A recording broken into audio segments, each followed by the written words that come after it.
Laisse-moi te poser une question, directe et sans détour.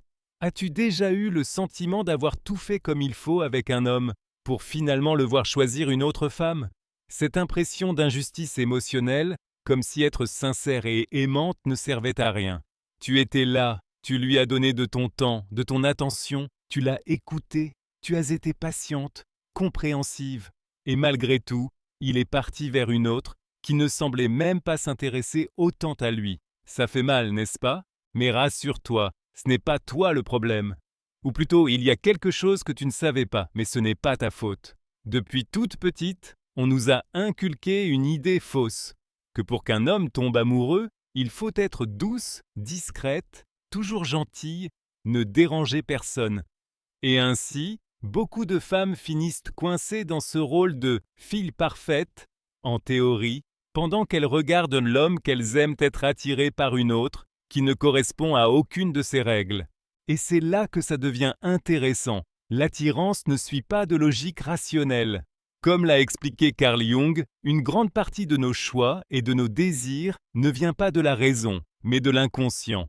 C'est là que réside la véritable force qui guide nos émotions. Jung disait « Ce que nous ne rendons pas conscient revient dans notre vie sous forme de destin. » Et en amour, c'est exactement ce qui se passe. Aujourd'hui, je vais te révéler quelque chose qui pourrait transformer ta manière de te relier aux hommes. Il existe deux mots, simples mais puissants, qui, lorsqu'ils sont prononcés avec assurance, peuvent totalement changer la façon dont un homme te perçoit. Il ne s'agit pas de magie, ni de manipulation, ni de jouer un rôle, il s'agit de psychologie profonde, de comprendre ce qui déclenche, en lui, un désir au-delà de toute logique. Et le plus beau dans tout ça, tu n'as pas besoin d'un corps de mannequin, ni d'être riche, ni de vivre une vie parfaite. Tout ce qu'il te faut, c'est comprendre comment fonctionne le désir masculin, depuis son subconscient. Et tu es au bon endroit. Si ce que tu lis commence à te faire voir les choses autrement, abonne-toi et active les notifications. Ici, on ne te vend pas des contes de fées. On te donne des outils concrets, ancrés dans la connaissance, pour transformer ta vie amoureuse. Entrons maintenant dans le vif du sujet. Le grand mensonge qu'on t'a vendu, c'est qu'il faut être la femme la plus logique pour plaire à un homme, la plus gentille, la plus disponible, celle qui ne contredit jamais. Mais cette stratégie, aussi rationnelle soit-elle, n'éveille pas le désir. En réalité, elle provoque souvent l'effet inverse, l'indifférence. Peut-être que tu connais ou que tu es cette femme toujours présente pour lui, qui le soutient, lui envoie des messages, prend soin de lui, et pourtant, il choisit une autre. Pourquoi? Parce que le désir ne naît pas du confort, mais du mystère. Comme le dirait Jung, l'âme a besoin de tension pour évoluer. Et dans le jeu de la séduction, c'est cette tension émotionnelle qui fait tout. Une femme trop parfaite devient prévisible. Et ce qui est prévisible n'allume pas la passion. Imagine ceci, tu as très faim. Devant toi, deux assiettes. L'une contient une salade simple, saine, correcte. L'autre, un hamburger juteux, au parfum intense, terriblement tentant. Tu sais laquelle est meilleure, mais laquelle éveille vraiment ton appétit. Il ne s'agit pas d'être une mauvaise option, il s'agit d'être une option irrésistible, de provoquer des émotions, de laisser une trace dans l'esprit. Et non, je ne te dis pas de devenir méchante ou conflictuelle. Je te dis d'arrêter d'être invisible. La plupart des femmes évitent de déranger, de dire ce qu'elles ressentent, de montrer leurs désirs. Elles s'adaptent, se taisent, se rapetissent pour ne pas gêner. Et c'est ainsi qu'elles deviennent invisibles. Pendant que tu réfléchis au bon moment pour dire ce que tu ressens, une autre est déjà en train de déclencher chez lui une tempête d'émotions qu'il ne comprend pas, mais qu'il ne peut ignorer. Et c'est là que beaucoup se réveillent. Le désir ne s'explique pas, il se ressent. Les émotions gouvernent. Il ne s'agit pas de ton CV sentimental, mais de ce qu'il ressent quand il est près de toi. Et avant que tu ne penses « alors il faut être désagréable pour plaire aux hommes », non, il ne s'agit pas d'être arrogante ou de manipuler. Il s'agit de cesser de réprimer qui tu es et de commencer à exprimer tes désirs avec force et clarté.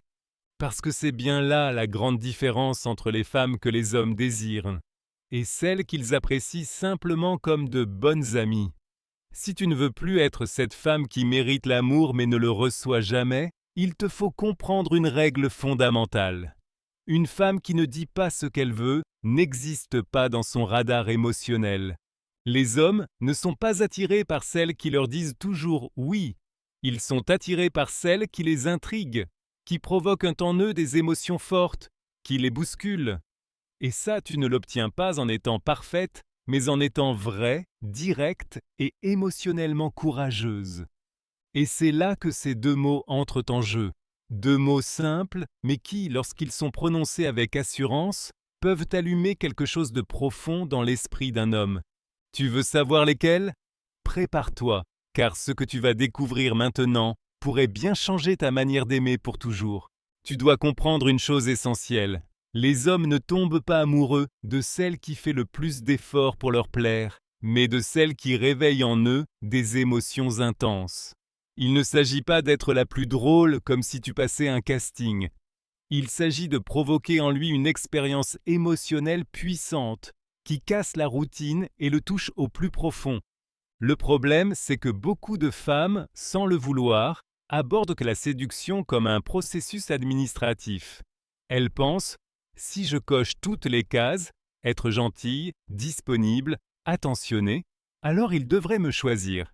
Mais tu n'es pas en train de passer un entretien d'embauche, et son désir ne se base pas sur ton CV sentimental. La chimie ne fonctionne pas comme ça. Carl Jung disait que ce qui influence le plus nos décisions, ce n'est pas ce que nous pensons, mais ce que nous ressentons. Et dans le domaine de l'attirance, cela devient évident. On ne choisit pas avec la tête, mais avec le cœur, avec le ventre. Le désir ne se calcule pas. Il se déclenche. Et pour les hommes aussi, ils ne tombent pas amoureux de la femme correcte, mais de celle qui leur fait ressentir quelque chose de vrai. Beaucoup de femmes font l'erreur d'essayer de convaincre alors qu'elles devraient faire ressentir. Elles veulent gagner son attention avec des attentions, des cadeaux, en lui donnant tout leur temps, toute leur énergie, comme si cela permettait de gagner des points jusqu'à obtenir un oui. Mais l'attirance n'est pas une banque émotionnelle. Il n'y a pas de système de récompense. Et le pire, c'est que la peur du rejet les bloque. Elles ont tellement peur de déranger qu'elles finissent par s'effacer. Laisse-moi te dire une chose très clairement. Dans le jeu de la séduction, l'indécision est le baiser de la mort.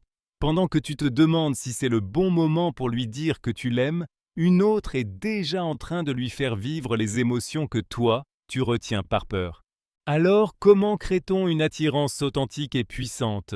Pas avec des fleurs, pas avec des dîners, pas avec une patience infinie. L'attirance naît de la présence émotionnelle, de la confiance intérieure et d'une direction claire. Les hommes sont attirés par les femmes qui savent ce qu'elles veulent et n'ont pas peur de le dire. Une femme qui dit « voilà ce que je veux » sans trembler, dégage une énergie magnétique. Celle qui dit « je ne sais pas comme tu veux, c'est toi qui vois » envoie un message d'insécurité. Et l'insécurité, comme Jung l'avait bien compris, active des mécanismes inconscients de rejet. Il parlait de l'ombre, cette part de nous que l'on refoule. Et bien souvent, l'insécurité cache justement cette ombre, la peur du rejet, de l'abandon, du jugement. Mais lorsqu'une femme se réconcilie avec son désir, elle l'exprime avec puissance. Et là, tout change. Laisse-moi te donner un exemple concret. Imagine deux femmes qui veulent inviter un homme à sortir. La première dit « Tu voudrais qu'on se voie un de ces jours ? Si tu es libre, bien sûr. Prends ton temps, je suis dispo. » La deuxième dit « J'ai envie de te voir vendredi, est-ce que ça te va ?» Ici, tu sens la différence. L'une semble quémander une place dans son emploi du temps. L'autre affirme son envie avec clarté. Devine laquelle va susciter le plus d'intérêt. Les hommes ne cherchent pas une femme arrogante, mais ils veulent une femme claire. Pas celle qui se diminue pour leur plaire, mais celle qui s'affirme, qui se montre telle qu'elle est, avec des envies, une direction, de la confiance, une femme qui n'a pas besoin de demander la permission pour désirer. Et c'est ici que tout peut basculer. Deux mots seulement peuvent transformer ta réalité amoureuse de fond en comble. Ce ne sont ni des formules magiques, ni des astuces superficielles. Mais lorsqu'ils sont utilisés avec sincérité et assurance, ils changent radicalement la manière dont un homme te perçoit. Tu es prête? Vraiment prête? Parce que ces deux mots peuvent marquer un tournant. Les voilà, je veux. Tellement simples, mais incroyablement puissants quand ils viennent d'un endroit authentique en toi. Ne te laisse pas tromper par leur simplicité. Ces mots contiennent une force psychologique immense. Imagine deux situations. L'une dit timidement « Si tu veux, on pourrait sortir un de ces jours, si tu as le temps ». L'autre affirme calmement « Je veux te voir ce samedi ». La différence est flagrante. La première semble demander l'autorisation d'exister dans sa vie. La seconde affirme clairement un désir. Et c'est ce type de clarté qui attire. Parce que lorsque tu dis « je veux » sans hésiter, sans t'excuser, sans enrober ton intention dans 1000 précautions, quelque chose se passe. L'homme en face ressent une énergie inhabituelle, captivante. Car la vérité, c'est que peu d'hommes sont habitués à une femme qui s'exprime avec autant de clarté émotionnelle. Ils ont l'habitude des messages flous, des sous-entendus, des hésitations. Mais quand tu prends la direction émotionnelle d'une situation, que tu dis « je veux », sans imposer mais en proposant avec assurance, tu exerces un véritable pouvoir. Un pouvoir émotionnel, un pouvoir authentique. Attention, il ne s'agit pas de commander, il s'agit d'inviter avec une intention claire. Ce n'est pas la même chose de dire « je veux que tu fasses ça » que de dire « je veux partager ça avec toi ». L'un impose, l'autre crée du lien. Tout repose sur l'énergie que tu mets derrière tes mots. Alors si tu t'es déjà demandé pourquoi certaines femmes, sans physique de rêve, sans richesse, réussissent pourtant à séduire les hommes que tu pensais inaccessibles, voici ta réponse. Elles n'ont pas peur de désirer ni de le dire. Elles ne se cachent pas. Elles n'attendent pas qu'ils devinent. Elles expriment ce qu'elles veulent, clairement, avec confiance. Et maintenant, j'ai une proposition pour toi. Un petit test. La prochaine fois que tu veux proposer quelque chose à un homme, utilise ces mots. Je veux. Évite les phrases floues, créées du type « si tu veux »,« comme tu préfères »,« je ne sais pas trop ». Dis simplement ce que tu veux et observe sa réaction. Parce que voilà la vérité la plus puissante de toutes. Une femme qui exprime ses désirs sans peur dégage une énergie magnétique. Et cette vérité ne s'arrête pas à l'amour. Pense au monde du travail. Ce n'est pas la même chose de dire « si tu penses que je le mérite, j'aimerais avoir une augmentation » que de dire « je veux une augmentation parce que j'ai prouvé ma valeur ». Dans le premier cas, tu sembles incertaine. Dans le second, tu imposes naturellement le respect. Avec tes amis aussi, ça change tout. Au lieu de dire « faites ce que vous voulez, je m'adapte », essaie « moi, j'ai envie de faire ça aujourd'hui ». Tu verras comme ton avis sera soudainement entendu différemment. Les mots que tu choisis façonnent ton identité émotionnelle et sociale. Si tu t'habitues à parler avec clarté, tu verras ton monde se transformer. Et ça commence par ta vie sentimentale. Alors dis-moi honnêtement, veux-tu rester cette femme qui attend, qui s'efface, qui espère en silence? Ou veux-tu devenir celle qui agit, qui attire, qui rayonne une confiance tranquille? Si ta réponse est la seconde, tu es exactement là où tu dois être. Et maintenant, l'étape suivante est essentielle. Apprendre à utiliser ces deux mots de la bonne manière. Car oui, il y a une manière puissante de dire « je veux » et beaucoup de façons de tout gâcher. Dire « je veux » avec une voix faible, en regardant tes pieds, les épaules rentrées, ça ne fonctionne pas. Ton langage corporel annule la force de tes mots. Et en communication émotionnelle, le corps parle plus fort que les paroles. Si ton énergie ne suit pas, c'est comme si tu disais « ne me prends pas au sérieux ». Tu veux être entendu? Alors parle avec ton corps, ton regard, ton posture. Sois entière, sois présente, sois claire et observe comment les choses commencent à changer. Souhaites-tu que je continue avec la suite ou transformer ce texte en format pour réseaux sociaux? Carl Jung parlait de la puissance de l'intégration du soi avec l'ombre. En d'autres termes, de l'importance d'aligner ce que l'on ressent avec ce que l'on exprime. Et ici, c'est exactement de cela qu'il s'agit. Faire correspondre ton désir intérieur à ta manière de le communiquer. La force réside dans le fait de dire Je veux avec une voix posée, un regard affirmé, une posture ouverte et stable.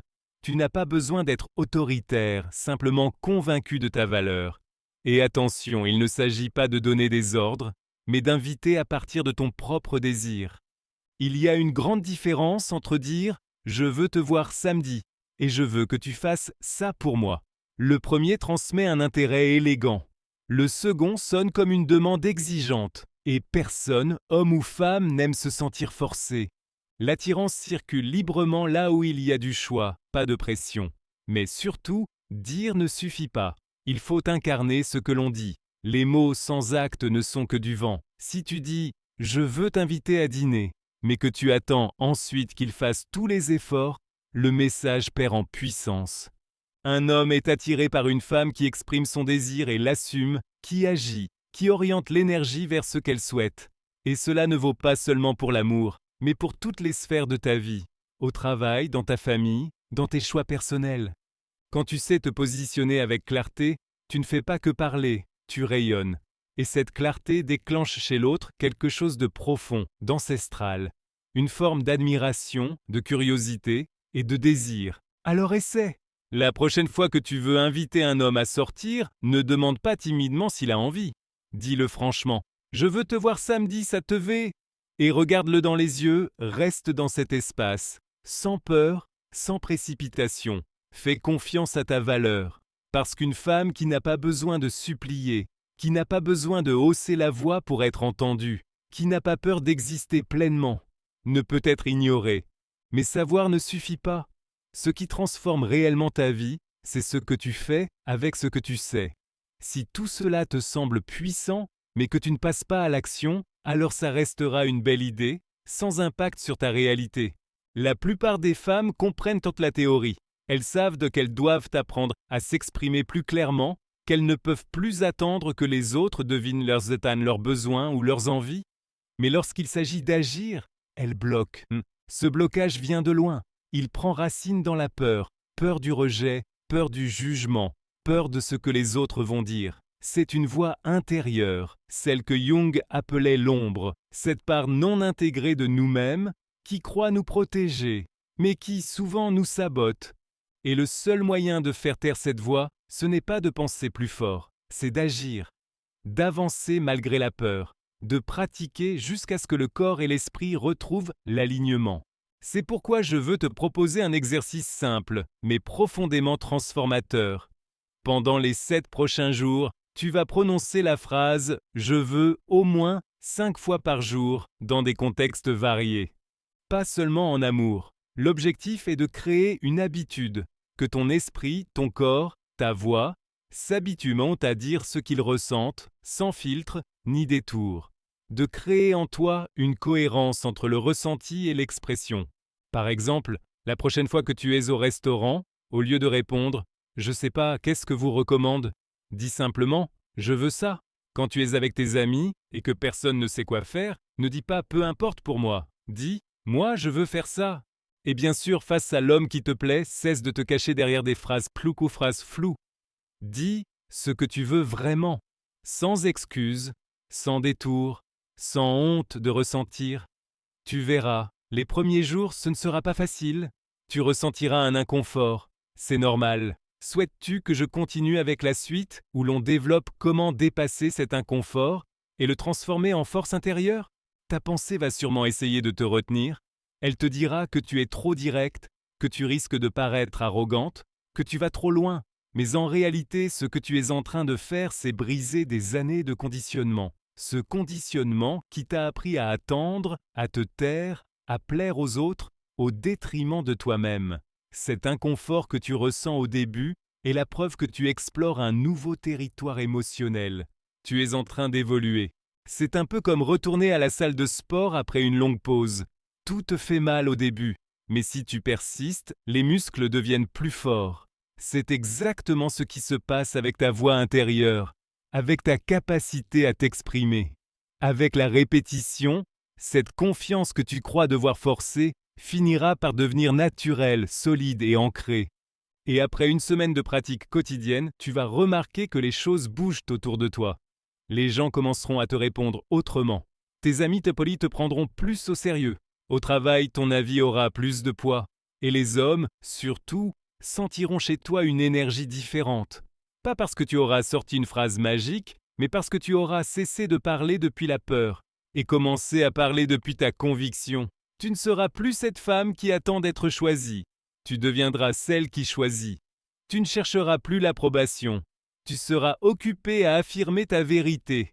Et il faut bien comprendre, cet exercice n'a rien à voir avec manipuler qui que ce soit.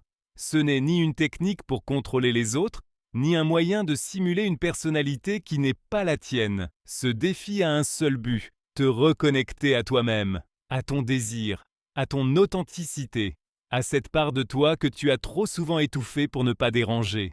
C'est un chemin vers ta meilleure version, celle qui sait ce qu'elle veut et qui a le courage de le dire, sans trembler, sans masque. Alors voilà ton défi. Pendant les 7 prochains jours, mets cela en pratique consciemment.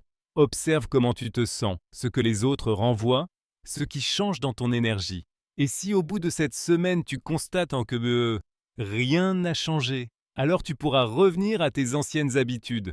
Mais si tu perçois une transformation, aussi subtile soit-elle, alors tu sauras que ce n'était pas juste de la théorie. C'était peut-être la clé qui te manquait pour ouvrir un nouveau chapitre de ta vie. Et pour terminer ce processus, garde ceci en tête. La clarté engendre le désir. Quand tu sais ce que tu vaux et que tu le dis avec calme et force, tu éveilles quelque chose de profond chez l'autre. Un mélange d'admiration, de curiosité et oui, de désir. Alors je te le répète une dernière fois, fais cet essai. La prochaine fois que tu veux proposer un rendez-vous à un homme, ne demande pas timidement s'il en a envie. Affirme-le. Pas pour convaincre, mais pour exister pleinement dans ton désir.